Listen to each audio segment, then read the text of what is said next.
Hi welcome friends, Telugu మిత్రులకి స్వాగతం. Welcome to Saturday special. Market 22,050 రేంజ్కి వచ్చిన తర్వాత మార్కెట్లో కొంచెం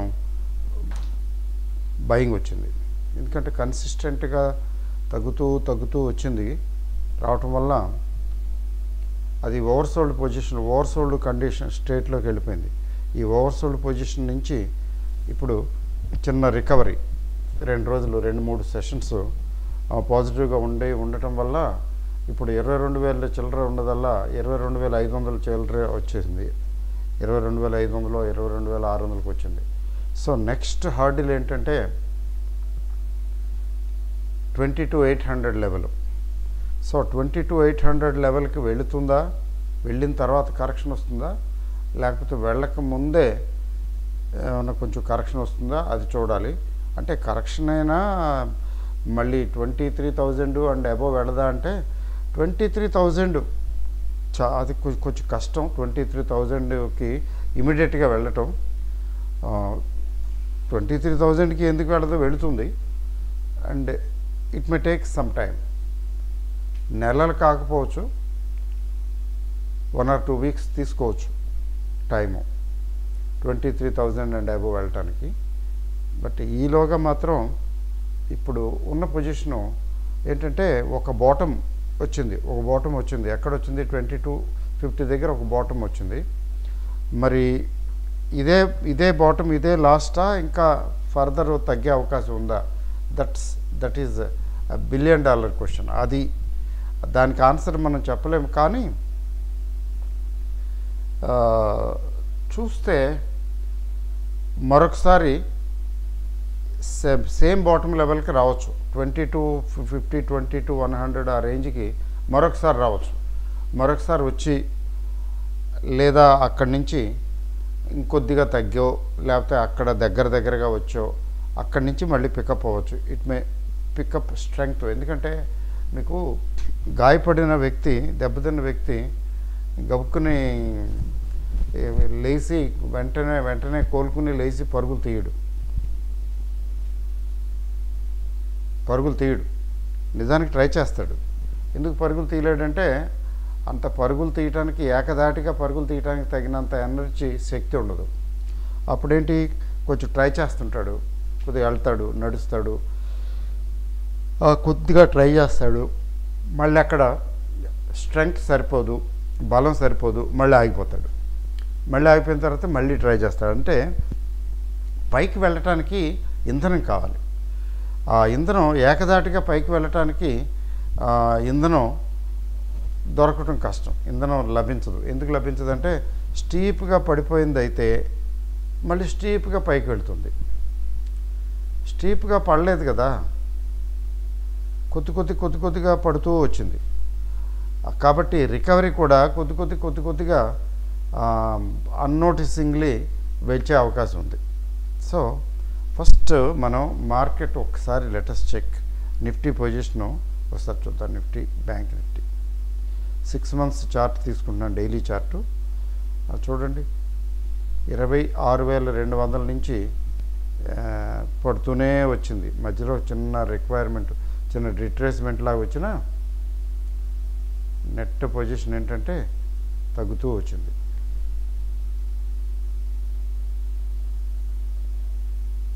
ఇది ఇండియా ఇన్కార్పొరేషన్ స్టోరీ.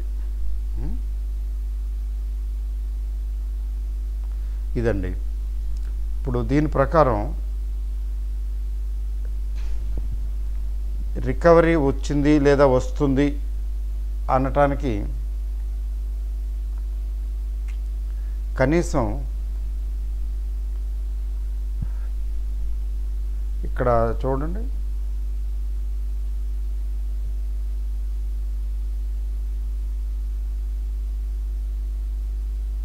ఇదొక లైను. సో ఇక్కడ అంతే, అంటే ఇంతకన్నా అవకాశం లేదు, ఇక్కడి నుంచి మళ్ళీ కరెక్షన్ రావచ్చు అనే ఇండికేషన్ ఏమో ఇది చూపిస్తుంది. ఈ లైను పైన లైన్ ఏమో ఇంకా 23,000 వరకు స్కోప్ ఉంది అని చెప్తున్నది. సో డిసైసివ్గా పైకి వెళ్ళటం అంటే, రికవరీ అంటే 23,000 అండ్ అబోవ్ 23,000 అండ్ అబోవ్ వచ్చినప్పుడే ఇది market is on right track, ఇక్కడి నుంచి రికవరీ వస్తుంది అని చెప్పొచ్చు.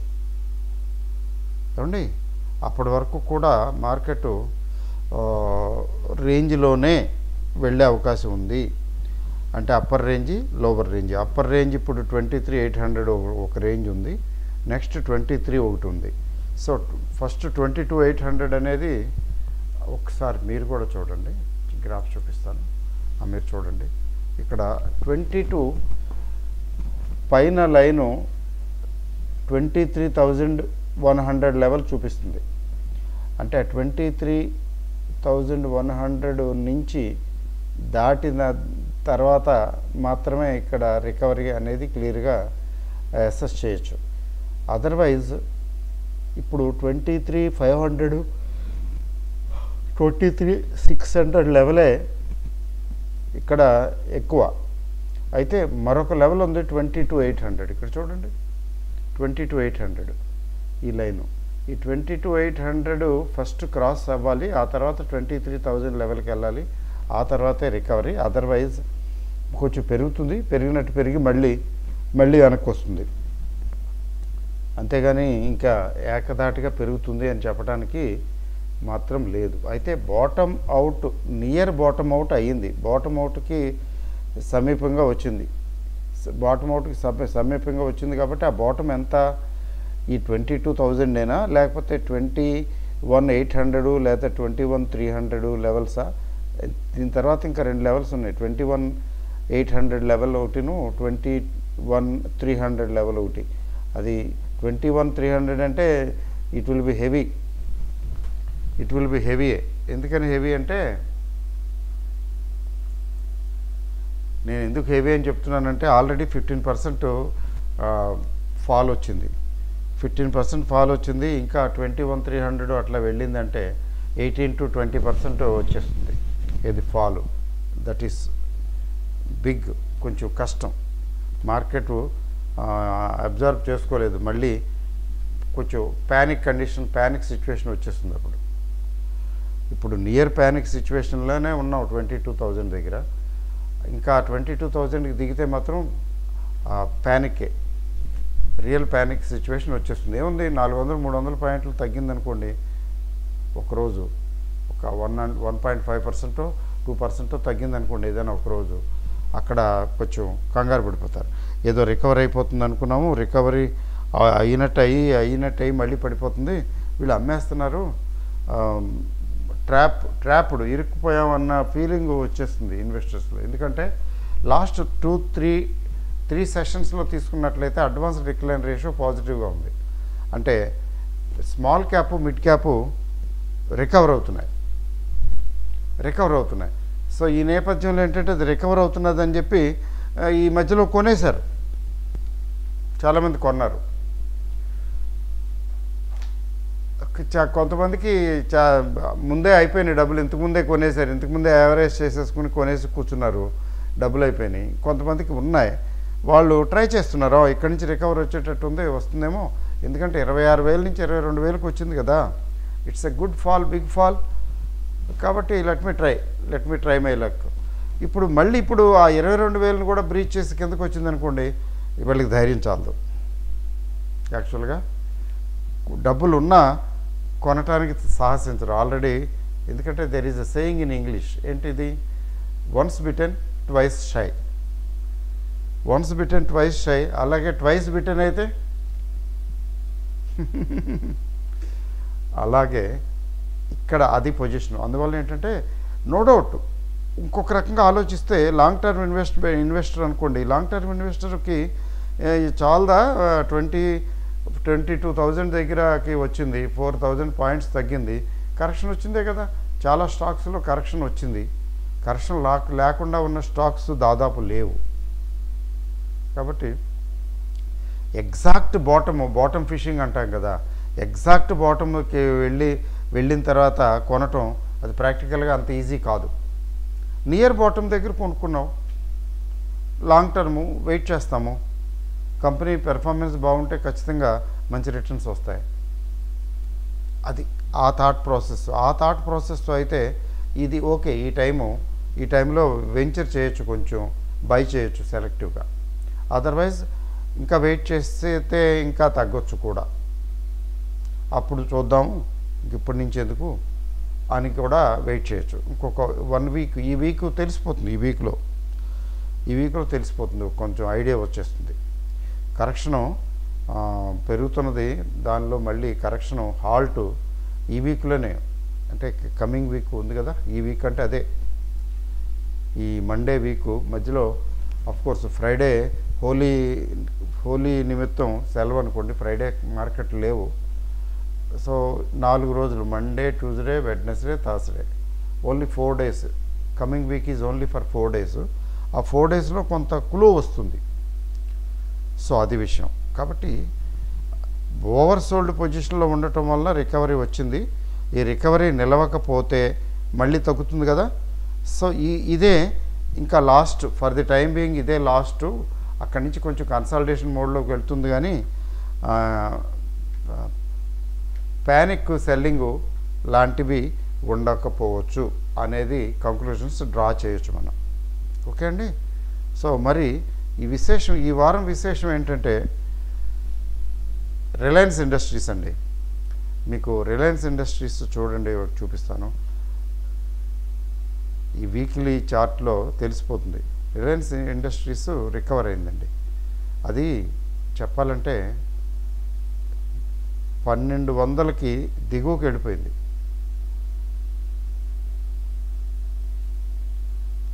ఇట్ వెంట్ బిలో 1200 కదా. కానీ ఇప్పుడు 2 రోజులు 3 రోజుల నుంచి, ఈ 2-3 రోజుల్లో దగ్గర 6% పెరిగింది. ఒకసారి చూడండి.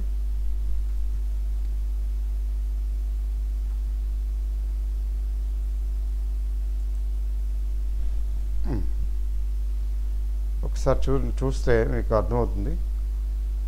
ఇది పెద్ద క్యాండిల్, బిగ్ ఫాలు. ఇది 1522 దగ్గర బిగ్ ఫాలు. ఆ 1522 తర్వాత ఇది అసలు రికవరీ అవ్వలే. ఎప్పుడో ఒకసారి కొద్దిగా రికవర్ అయింది. 1229 నుంచి ఆ వారం 1300కి వెళ్ళింది. That's the only week. ఇక్కడ ఎప్పుడు జరిగింది అది టైం డేట్ కూడా, ఆ వీక్ కూడా చెప్తాను ఉండండి.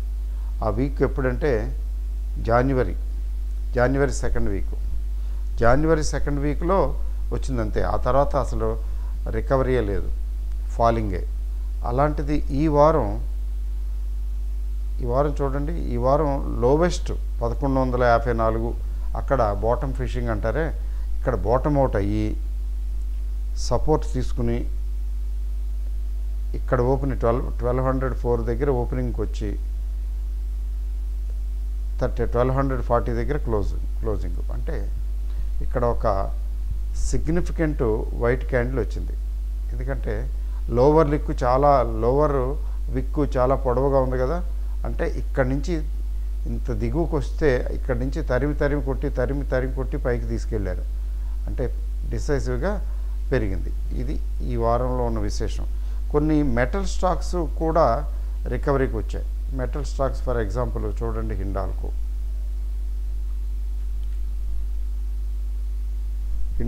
మెటల్ స్టాక్స్ ఇంటర్నేషనల్గా కూడా కొంచెం పొజిషన్ బాగున్నట్టుంది. చూడండి, హిండాల్కో చూడండి. ఇక్కడ వచ్చిన వైట్ క్యాండిల్ తర్వాత మరొక వైట్ క్యాండిల్ వచ్చింది, కానీ డిసైసివ్గా పైకి వెళ్ళలేదు. కానీ ఇక్కడి నుంచి 600 దగ్గర నుంచి ఈ క్యాండిల్ 605 దగ్గర నుంచి 654, తర్వాత మళ్ళీ next candle 692. So there is some significant recovery in Hindalco. Metals అలా ఉన్నాయి. మిగతా స్టాక్స్ తీసుకున్న చాలా స్టాక్స్ అలాగే ఉన్నాయి. మరి దెబ్బతిని ఉన్న వాటిల్లో ఐటీ తర్వాత ఐటీ కాకుండా ఆటోమొబైల్ ఇండస్ట్రీ, ఆటో సెక్టర్ చూడండి. టీసీఎస్ చూడండి పాపం 4,000 4,100 అట్లా ఉండేది, ఎంత ఘోరంగా పడిపోయిందో. అయితే ఈ టీసీఎస్లో రికవరీ వచ్చే అవకాశం ఉంది ఈ వారం. అందుకనే నిఫ్టీ, టీసీఎస్, తర్వాత హెచ్డిఎఫ్సి బ్యాంకు లాంటివి పెరగటం మొదలు పెడితే ఓవరాల్గా ఏమవుతుందంటే మార్కెట్లో బయింగ్ వస్తుంది, షార్ట్ కవరింగ్ కూడా వస్తుంది.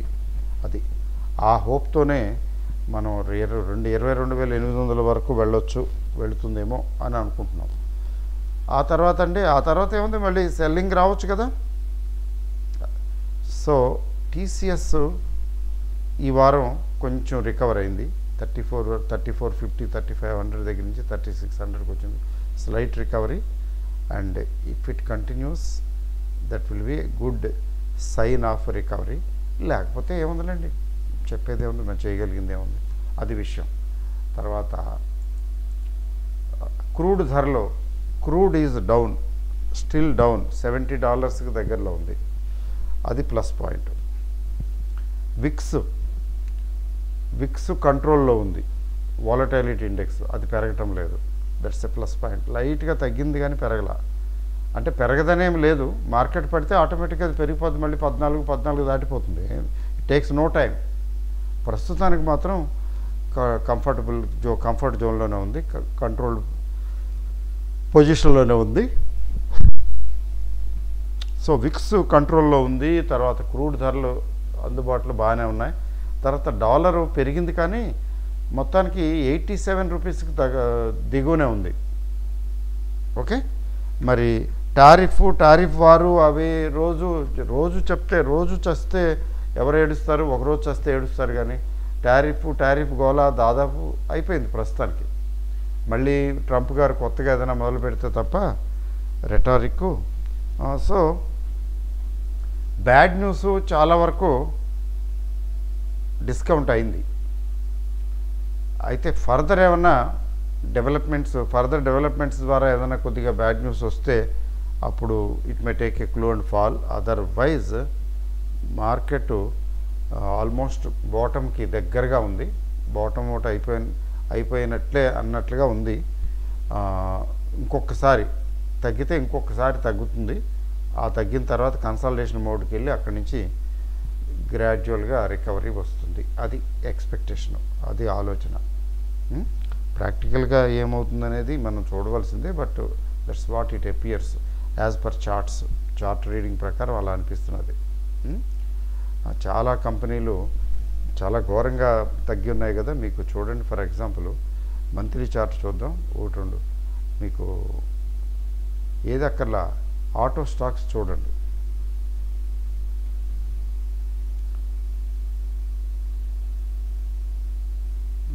ఆటో స్టాక్స్లో ప్రథమంగా బజాజ్ ఆటో తీసుకుందాం.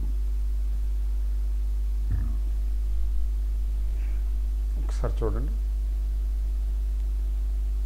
బజాజ్ ఆటో చూడండి ఎంత ఘోరంగా 12,000. ఇది మంత్లీ కదా, 12,000. ఇక్కడ కనిపిస్తున్నది 10,200 అనుకోండి.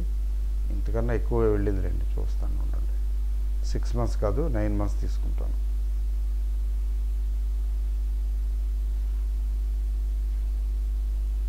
బజాజ్ ఆటో దీన్ని లెవెల్ 12,760.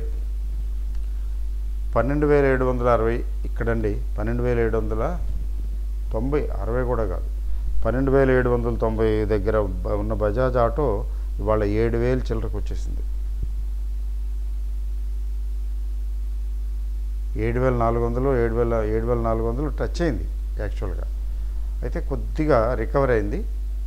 స్టిల్ రికవర్ అయింది కానీ still it is in the negative zone. Monthly chart ప్రకారం అయితే ఇంకా నెగిటివ్ జోన్లోనే ఉంది ఏమండి. సో ఎంత తగ్గిందో చెప్పండి. 8,000 వేసుకున్నా కూడా 13,000. 8,000 ఎక్కడ, 12,000 ఎక్కడ, కొన్ని 12,000 వేసుకున్నా కూడా 1/3 దగ్గర 40% పోయింది. 35 to 40% ఎగిరిపోయింది. ఓకే, అయితే వీక్లీ చార్ట్ పరిస్థితి ఏంటి? వీక్లీ చార్టు కూడా డౌనే, వీక్లీ చార్ట్ కూడా డౌనే, వీక్లీ ఆర్ఎస్ఐ కూడా డౌనే. ఇంకేముందండి? డైలీ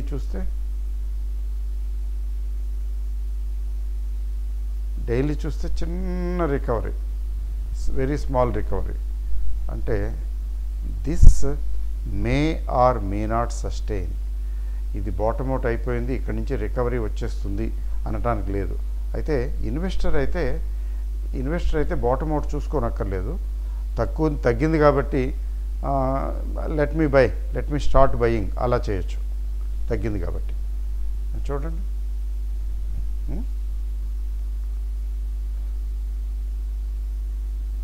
దీన్ని హీరో మోటో కార్ప్ చూపిస్తున్నాను. 4 months తీసుకున్నాం. పెద్ద క్యాండిల్స్ కనపడతాయి కదా. హీరో మోటో కార్ప్ చూడండి ఎంత ఘోరంగా పడిపోయిందో, అడ్రస్ లేకుండా పడిపోయింది. మరి రికవర్ అవుతాయి ఇవి? ఎప్పుడు రికవర్ అవుతాయి? బట్ ప్రస్తుతానికి మాత్రం ఇమ్మీడియట్గా రికవర్ అయిపోతాయి అన్న సంకేతాలు ఏమీ ఇవ్వటం లేదు. కన్సాలిడేషన్ మోడ్లో ఉండి మెల్లిగా గ్రాడ్యువల్గా రికవర్ అవ్వచ్చు. మరి మార్కెట్ లీడర్స్ కదండి. అలాగే టాటా మోటార్స్ చూద్దాం. టాటా మోటార్స్ కూడా ఇది డైలీ చార్ట్ కదా. టాటా మోటార్స్ పరిస్థితి అంతే అధ్వాన్నం. 640, అది 600 లెవెల్కి కూడా వచ్చింది. ఇది 1200 పైన ఉన్నది, 1100 1200 లెవెల్ ఉన్నది. దీని టాప్ ఎంతో చూద్దామా? దీని టాప్ చూస్తే అంటే 52 వీక్ హై తెలిసిపోతుంది అనుకోండి. 1 year తీసుకుందాం. ఇది 52 వీక్ హై అనుకుందాం. 1180. సో 1180 1200 దగ్గర నుంచి 600కి వచ్చిందంటే 50% ఎగిరిపోయింది టాటా మోటార్స్. 50% క్యాపిటల్ ఇరోజను, 50% క్యాపిటల్ ఇరోజన్ వచ్చిందండి. But there is a light at the end of the tunnel. ఈ ఆటోమొబైల్ ఇండస్ట్రీ మార్చి వెళ్ళిపోనివ్వండి, ఏప్రిల్ నుంచి కొంచెం రికవరీ చూపించవచ్చు. గ్యారంటీ కాదు కానీ పాసిబిలిటీ ఉంది అంతే. సో మార్కెట్ గురించి కంక్లూషన్ ఏమిటి? ఇంకా వరస్ట్ ఈజ్ ఓవర్, ఇక్కడి నుంచి పెరిగిపోతుంది అన్న సంకేతాలు అయితే లేవు. ఇంకా మరొకసారి తగ్గొచ్చు కానీ పెద్దగా తగ్గకపోవచ్చు. మరొకసారి కొంచెం కిందకు వచ్చి అక్కడ కొంచెం కన్సాలిడేషన్ మోడ్లోకి వచ్చి అక్కడి నుంచి స్లోగా స్టడీగా మెల్లమెల్లగా రికవర్ అయ్యే అవకాశం ఉంది. కాబట్టి అయ్యో అది మిస్ అయిపోయాను, ఇది మిస్ అయిపోయాను, అది ఇంకా దొరకదేమో, ఇది అందదేమో అనుకునేంత అలాంటి పరిస్థితి అయితే లేదు. అఫ్కోర్స్ ఇన్వెస్టర్స్ కొనుక్కోవచ్చు, ఇప్పుడు ఎప్పుడైనా కొనుక్కోవచ్చు, ఎందుకంటే ఆల్రెడీ తక్కువగానే ఉంది కదా. తగ్గితే ఇంకొంచెం తగ్గుతుంది అంతే కదా. ఇన్వెస్టర్కి పర్వాలేదు. ట్రేడర్ అయితే మాత్రం ప్రిసైజ్గా ఉండాలి కదా. ట్రేడ్ పెరుగుతుంది అనుకుంటేనే లాంగు, ఇమ్మీడియట్గా పెరుగుతుంది అనుకుంటేనే లాంగు, లేదు ఇమ్మీడియట్గా తగ్గుతుంది అనుకుంటేనే షార్టు. అంత ప్రిసైజ్గా చేయాలి. ఇన్వెస్టర్కి అలా చేయవలసిన అవసరం లేదు. ఇప్పుడు 340 దగ్గర కొనలేకపోయాడు, 360 దగ్గర కొంటాడు. ఏమైంది? 360 దగ్గర కొన్న తర్వాత మళ్ళీ 320కి వస్తుంది కిందకి. ఏమవుతుంది? మళ్ళీ ఎప్పటికప్పుడు పికప్ అవుతుంది కదా. ఫండమెంటల్స్ బాగున్న కంపెనీ. కాకపోతే బయింగ్ రేట్ కొద్దిగా అంటే bottom out in the sense lowest point దగ్గర కొనలేదు అంతే తప్ప 340 దగ్గర కొన్నా 360 దగ్గర కొన్నా అంత it doesn't make much difference. అదండి విషయం. కాబట్టి కంక్లూజన్ ఏంటంటే market is nearing bottom but not at bottomed out. ఇంకా బాటమ్ అవుట్ కాలేదు, ఇంకా ఉంది, ఇంకా సినిమా ఉంది, ఇంకా చాలా ఉంది అని అనిపిస్తున్నది. తర్వాత ఈ మార్చి తాలూకు రిజల్ట్స్ ఏప్రిల్లో వస్తాయి కదా, అప్పుడు కూడా మార్కెట్లు స్పందిస్తాయి. అప్పటి వరకు వెయిట్ చేస్తాయి మార్కెట్లు. Wait and watch. అంతే, కంగారుగా ఏమీ బయింగ్ రాదు. అది ఏప్రిల్ 10-15 నుంచి ఏప్రిల్ 15కి వచ్చేటప్పటికి రిజల్ట్స్ చాలా వరకు వచ్చేస్తాయి కదా. రిజల్ట్స్ తాలూకు ట్రెండ్ తెలుస్తుంది. ఏప్రిల్ ఎండ్కి ట్రెండ్ తెలుస్తుంది. అప్పుడు అక్కడ మార్కెట్స్ టేక్ సమ్ డైరెక్షన్,